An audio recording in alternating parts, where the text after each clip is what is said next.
श्री शिव महापुराण प्रथम खंड पूर्वार्ध विद्येश्वर संहिता प्रथम अध्याय। जो आदि और अंत में तथा मध्य में भी नित्य मंगलमय हैं, जिनकी समानता अथवा तुलना कहीं भी नहीं है, जो आत्मा के स्वरूप को प्रकाशित करने वाले देवता परमात्मा हैं, जिनके 5 मुख हैं और जो खेल ही खेल में अनायास जगत की रचना, पालन, संहार, अनुग्रह एवं तिरोभाव रूप 5 प्रबल कर्म करते रहते हैं, उन सर्वश्रेष्ठ अजर अमर ईश्वर अंबिकापति भगवान शंकर का मैं मन ही मन चिंतन करता हूँ। व्यास जी बोले, जो धर्म का महान क्षेत्र है, जहाँ गंगा यमुना का संगम हुआ है, जो ब्रह्मलोक का मार्ग है, उस परम पुण्यमय प्रयाग में सत्यव्रत में तत्पर रहने वाले महातेजस्वी महाभाग महात्मा मुनियों ने एक विशाल ज्ञान यज्ञ का आयोजन किया। उस ज्ञान यज्ञ का समाचार सुनकर पौराणिक शिरोमणि व्यास शिष्य महामुनि सूत जी वहां मुनियों का दर्शन करने के लिए आए। सूत जी को आते देखकर वे सब मुनि उस समय हर्ष से खिल उठे और अत्यंत प्रसन्नचित्त से उन्होंने उनका विधिवत स्वागत सत्कार किया। तत्पश्चात प्रसन्न महात्माओं ने उनकी विधिवत स्तुति करके विनय पूर्वक हाथ जोड़कर उनसे इस प्रकार कहा। हे सर्वज्ञ विद्वान रोम हर्षण जी, आपका भाग्य बड़ा भारी है। इसी से आपने व्यास जी से यथार्थ रूप में संपूर्ण पुराण विद्या प्राप्त की। इसलिए आप आश्चर्य रूप कथाओं के भंडार हैं। ठीक उसी तरह जैसे रत्नाकर समुद्र बड़े बड़े सारभूत रत्नों का आगार है। तीनों लोकों में भूत वर्तमान और भविष्य की जो बात है तथा अन्य भी कोई वस्तु है, वह आपसे अज्ञात नहीं है। आप हमारे सौभाग्य से इस यज्ञ का दर्शन करने के लिए यहाँ आ गए हैं और इसी व्याज से हमारा कुछ कल्याण करने वाले हैं, क्योंकि आपका आगमन निरर्थक नहीं हो सकता। हमने पहले भी आपसे शुभाशुभ तत्व का पूरा पूरा वर्णन सुना है, किंतु उससे तृप्ति नहीं होती। हमें उसे सुनने की बार बार इच्छा होती है। उत्तम बुद्धि वाले हे सूत जी, इस समय हमें एक ही बात सुननी है। यदि आपका अनुग्रह हो तो गोपनीय होने पर भी आप उस विषय का वर्णन करें। घोर कलयुग आने पर मनुष्य पुण्य कर्म से दूर रहेंगे, दुराचार में फंस जाएंगे, सब के सब सत्य भाषण से विमुख हो जाएंगे, दूसरों की निंदा में तत्पर रहेंगे, पराये धन को हड़प लेने की इच्छा करेंगे, उनका मन पराई स्त्री में आसक्त होगा तथा वे दूसरे प्राणियों की हिंसा किया करेंगे। वे अपने शरीर को ही आत्मा समझेंगे। वे मूढ़, नास्तिक तथा पशु बुद्धि रखने वाले होंगे।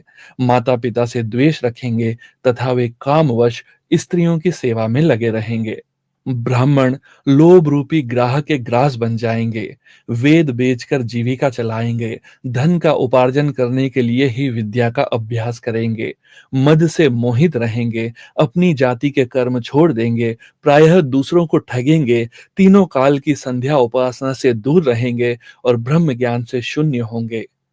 दयाहीन, अपने को पंडित मानने वाले, अपने सदाचार व्रत से रहित, कृषि कार्य में तत्पर, क्रूर स्वभाव वाले एवं दूषित विचार वाले होंगे। समस्त क्षत्रिय भी धर्म का त्याग करने वाले, कुसंगी, पापी और व्यभिचारी होंगे। उनमें शौर्य का अभाव होगा। वे युद्ध से विरत अर्थात रण में प्रीति न होने से भागने वाले होंगे। वे कुत्सित चौर्य कर्म से जीविका चलाएंगे, शूद्रों के समान बर्ताव करेंगे और उनका चित्त काम का किंकर बना रहेगा। वे शास्त्र विद्या को नहीं जानने वाले, गौ और ब्राह्मण की रक्षा न करने वाले, शरणागत की रक्षा न करने वाले तथा सदा कामिनी को खोजने में तत्पर रहेंगे।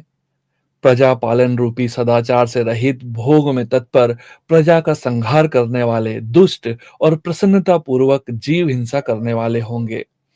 वैश्य, संस्कार भ्रष्ट, स्वधर्म त्यागी, कुमार्गी, धनोपार्जन परायण तथा नाप तौल में अपनी कुत्सित वृत्ति का परिचय देने वाले होंगे।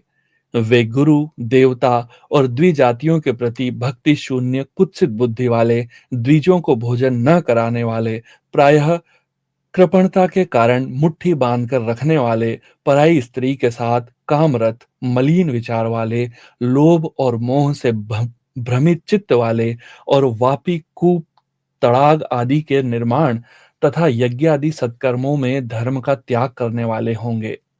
इसी तरह कुछ शूद्र ब्राह्मणों के आचार में तत्पर होंगे। उनकी आकृति उज्जवल होगी, अर्थात वे अपना कर्म धर्म छोड़कर उज्जवल वेशभूषा से विभूषित हो व्यर्थ घूमेंगे। वे मूढ़ होंगे और स्वभावतः ही अपने धर्म का त्याग करने वाले होंगे।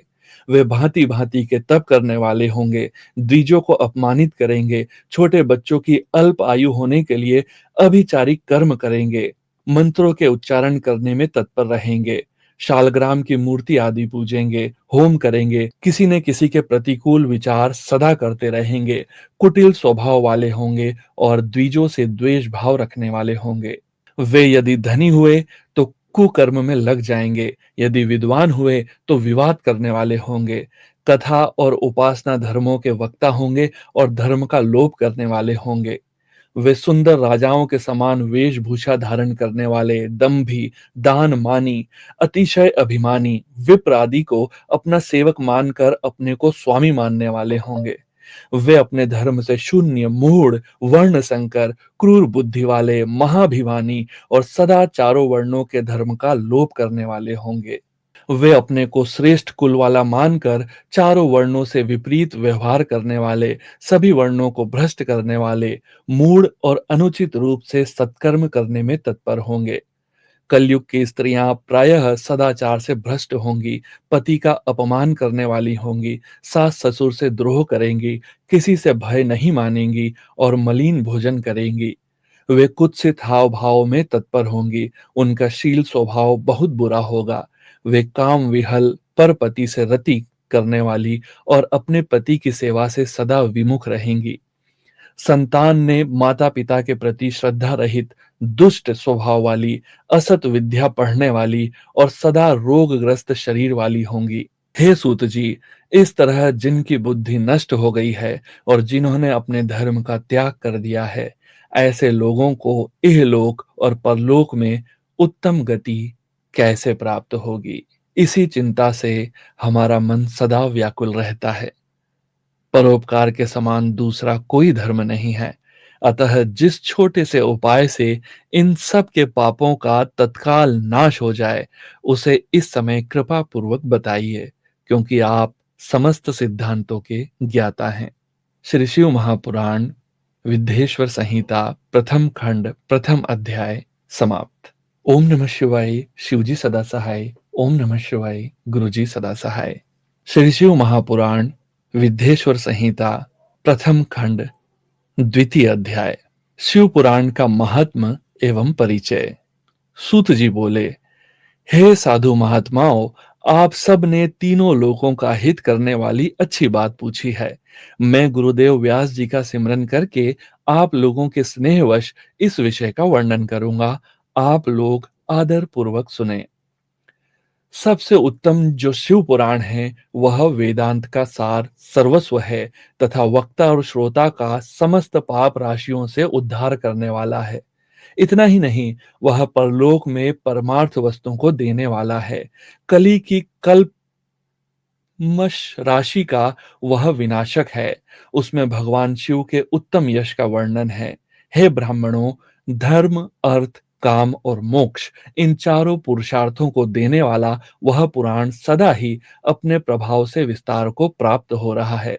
हे विप्रवरों, उस सर्वोत्तम शिव पुराण के अध्ययन मात्र से वे कलयुग के पापासक्त जीव श्रेष्ठतम गति को प्राप्त हो जाएंगे। अहो, ब्रह्म हत्या आदि महान पाप तभी तक रहेंगे, अर्थात अपने फल को देने में समर्थ होंगे, जब तक जगत में शिव पुराण का उदय नहीं होगा। आशय यह है कि शिव पुराण सुनने के बाद अंतःकरण शिव भक्ति परायण होकर अतिशय स्वच्छ हो जाएगा। अतः किसी भी पाप कर्म में मानव की प्रवृत्ति ही नहीं होगी। तब ब्रह्म हत्या आदि भयंकर पाप न होने के कारण उस पाप के फल भोग की संभावना ही नहीं है। कलयुग के महान उत्पात तभी तक निर्भय होकर विचरेंगे जब तक यहाँ जगत में शिव पुराण का उदय नहीं होगा। सभी शास्त्र परस्पर तभी तक विवाद करेंगे जब तक जगत में शिव पुराण का उदय नहीं होगा। अर्थात शिव पुराण के आ जाने पर किसी प्रकार का विवाद ही नहीं रह जाएगा। सभी प्रकार से भुक्ति मुक्ति प्रदाता यही रहेगा। अहो, महान व्यक्तियों के लिए भी तभी तक शिव का स्वरूप दुर्भेद्य रहेगा जब तक इस जगत में शिव पुराण का उदय नहीं होगा। अहो, क्रूर यमदूत तभी तक निर्भय होकर पृथ्वी पर घूमेंगे जब तक जगत में शिव पुराण का उदय नहीं होगा। सभी पुराण पृथ्वी पर गर्जन तभी तक करेंगे जब तक शिव पुराण का जगत में उदय नहीं होगा। इस पृथ्वी पर तीर्थों का विवाद तभी तक रहेगा जब तक इस जगत में शिव पुराण का उदय नहीं होगा। आशय यह है कि मुक्ति प्राप्त्यार्थ एवं पाप के नाश के लिए मानव विभिन्न तीर्थों का सेवन करेंगे, किंतु शिव पुराण के आने के बाद सभी लोग सभी पापों के नाश के लिए शिव पुराण का ही सेवन करेंगे। सभी मंत्र पृथ्वी पर तभी तक आनंद पूर्वक विवाद करेंगे जब तक पृथ्वी पर शिव पुराण का उदय नहीं होगा। सभी क्षेत्र तभी तक पृथ्वी पर विवाद करेंगे जब तक पृथ्वी पर शिव पुराण का उदय नहीं होगा। सभी पीठ तभी तक पृथ्वी पर विवाद करेंगे जब तक पृथ्वी पर शिव पुराण का उदय नहीं होगा। सभी दान पृथ्वी पर तभी तक विवाद करेंगे जब तक शिव पुराण का पृथ्वी पर उदय नहीं होगा। सभी देवगण तभी तक पृथ्वी पर विवाद करेंगे जब तक शिव पुराण का पृथ्वी पर उदय नहीं होगा। सभी सिद्धांत तभी तक पृथ्वी पर विवाद करेंगे जब तक शिव पुराण का पृथ्वी पर उदय नहीं होगा। हे विप्रो, हे श्रेष्ठ मुनिगण, इस शिव पुराण के कीर्तन करने और सुनने से जो जो फल होते हैं, उन फलों को मैं संपूर्ण रूप से नहीं कह सकता हूँ, अर्थात शब्दों के द्वारा इसके सभी फलों को नहीं कहा जा सकता है। हे निष्पाप मुनिगण, तथापि शिव पुराण का कुछ महात्म आप लोगों से कहता हूँ, जो व्यास जी ने पहले मुझसे कहा था। आप लोग चित्त लगाकर ध्यान पूर्वक सुने। जो भक्ति पूर्वक इस शिव पुराण का एक श्लोक या आधा श्लोक भी पढ़ता है, वह उसी क्षण पाप से छुटकारा पा जाता है। जो आलस्य रहित होकर प्रतिदिन भक्ति पूर्वक इस शिव पुराण का यथाशक्ति पाठ करता है, वह जीवन मुक्त कहा जाता है। जो इस शिव पुराण की सदा पूजा करता है, वह निसंदेह प्रतिदिन अश्वमेघ यज्ञ का फल प्राप्त करता है। जो व्यक्ति साधारण पद की प्राप्ति की इच्छा से इस शिव पुराण को मुझसे अथवा अन्य किसी से सुनता है, वह भी पातकों से मुक्त हो जाता है। जो इस शिव पुराण को समीप से प्रणाम करता है, वह सभी देवों की पूजा का फल प्राप्त करता है, इसमें संशय नहीं है। जो इस शिव पुराण को स्वयं लिखकर शिव भक्तों को दान करता है, उसके पुण्य फल को सुने। शास्त्रों का अध्ययन करने और वेदों का पाठ करने से जो दुर्लभ फल प्राप्त होता है, वह फल उसको प्राप्त होता है। जो चतुर्दशी के तिथि के दिन उपवास करके इस शिव पुराण का शिव भक्तों के समाज में पाठ करता है, वह श्रेष्ठ पुरुष है। वह व्यक्ति शिव पुराण के प्रत्येक अक्षर की संख्या के अनुरूप गायत्री के पुरस्चरण का फल प्राप्त करता है और इस लोक में सभी अभिष्ट सुखों को भोग कर अंत में मोक्ष प्राप्त करता है। जो चतुर्दशी को रात में उपवास पूर्वक जागरण करके शिव पुराण का पाठ करता है या इसे सुनता है, उसका पुण्य फल मैं कहता हूँ। कुरुक्षेत्र आदि सभी तीर्थों में पुण्य सूर्य ग्रहण में अपनी शक्ति के अनुसार विप्रों को और मुख्य कथावाचकों को धन देने से जो फल प्राप्त होता है, वही फल उस व्यक्ति को प्राप्त होता है। यह सत्य है, सत्य है, इसमें कोई संदेह नहीं है। जो व्यक्ति इस शिव पुराण का दिन रात गान करता है, इंद्र आदि देवगण उसकी आज्ञा की प्रतीक्षा करते हैं।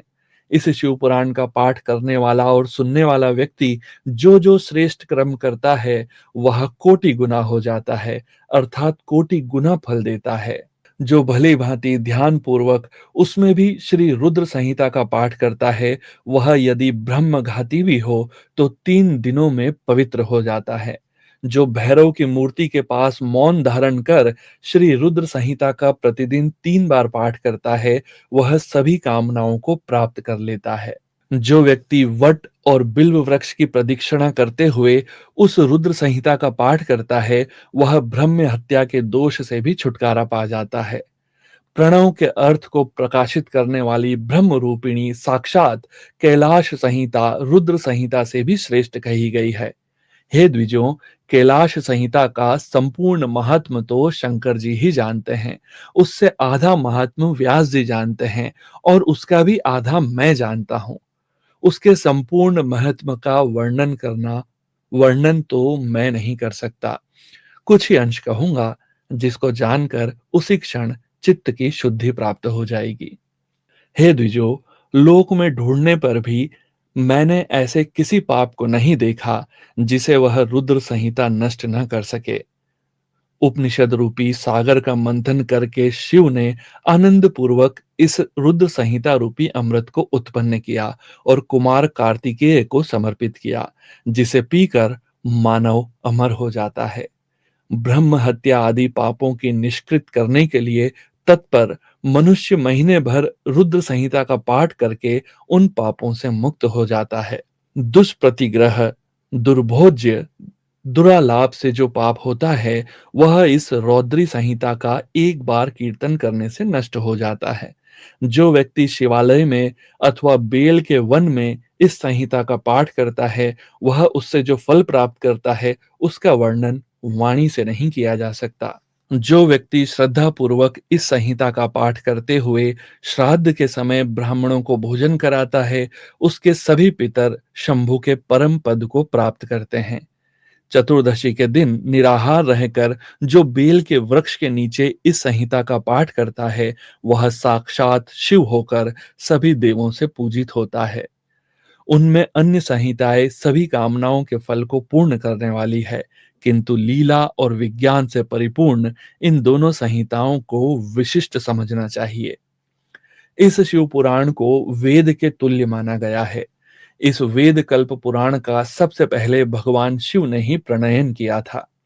विद्येश्वर संहिता, रुद्र संहिता, विनायक संहिता, उमा संहिता, मातृ संहिता, एकादश रुद्र संहिता, कैलाश संहिता, शत रुद्र संहिता, कोटि रुद्र संहिता, सहस्त्र कोटि रुद्र संहिता, वायवीय संहिता तथा धर्म संहिता, इस प्रकार इस पुराण के 12 भेद हैं।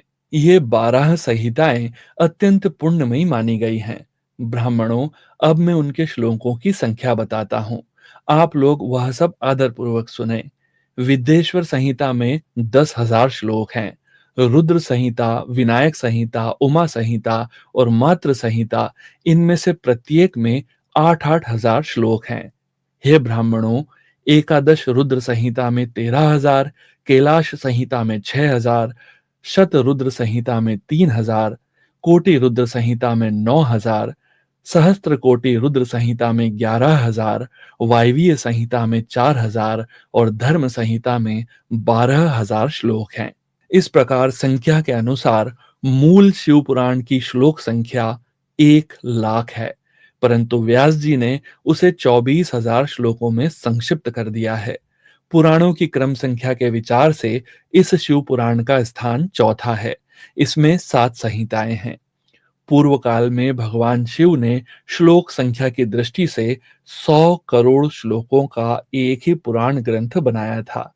सृष्टि के आदि में निर्मित हुआ वह पुराण साहित्य अत्यंत विस्तृत था।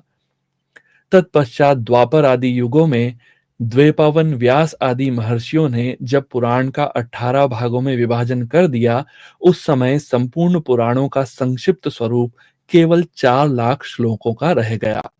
श्लोक संख्या के अनुसार यह शिव पुराण 24,000 श्लोकों वाला कहा गया है। यह वेद तुल्य पुराण 7 संहिताओं में विभाजित है। इसकी पहली संहिता का नाम विद्येश्वर संहिता है, दूसरी रुद्र संहिता समझनी चाहिए, तीसरी का नाम शत रुद्र संहिता, चौथी का कोटि रुद्र संहिता, पांचवी का नाम उमा संहिता, छठी का कैलाश संहिता और सातवीं का नाम वायवीय संहिता है। इस प्रकार ये 7 संहिताएं मानी गई हैं। इन 7 संहिताओं से युक्त दिव्य शिव पुराण वेद के तुल्य प्रामाणिक तथा सबसे उत्कृष्ट गति प्रदान करने वाला है। 7 संहिताओं से समन्वित इस संपूर्ण शिव पुराण को जो आद्योपांत आदर पूर्वक पढ़ता है, वह जीवन मुक्त कहा जाता है। वेद, स्मृति, पुराण, इतिहास तथा सैकड़ों आगम इस शिव पुराण की अल्प कला के समान भी नहीं है। यह निर्मल शिव पुराण भगवान शिव के द्वारा ही प्रतिपादित है।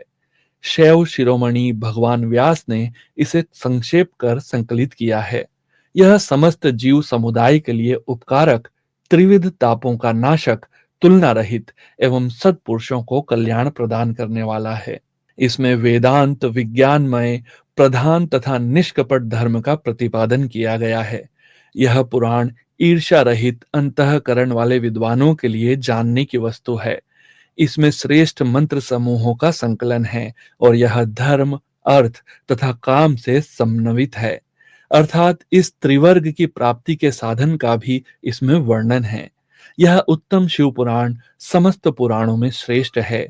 वेद वेदांत में वैद्य रूपी से विलसित परम वस्तु परमात्मा का इसमें गान किया गया है। जो बड़े आदर से इसे पढ़ता और सुनता है, वह भगवान शिव का प्रिय होकर परम गति को प्राप्त कर लेता है। श्री शिव महापुराण विद्येश्वर संहिता प्रथम खंड अध्याय 2 समाप्त। जय गुरु जी महाराज। अनंतम अनंतम शुक्राना गुरु जी महाराज।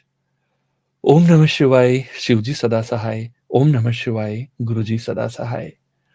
ओम नमः शिवाय। शिवजी सदा सहाय। ओम नमः शिवाय। गुरुजी सदा सहाय। ओम नमः शिवाय। शिवजी सदा सहाय। ओम नमः शिवाय। गुरुजी सदा सहाय।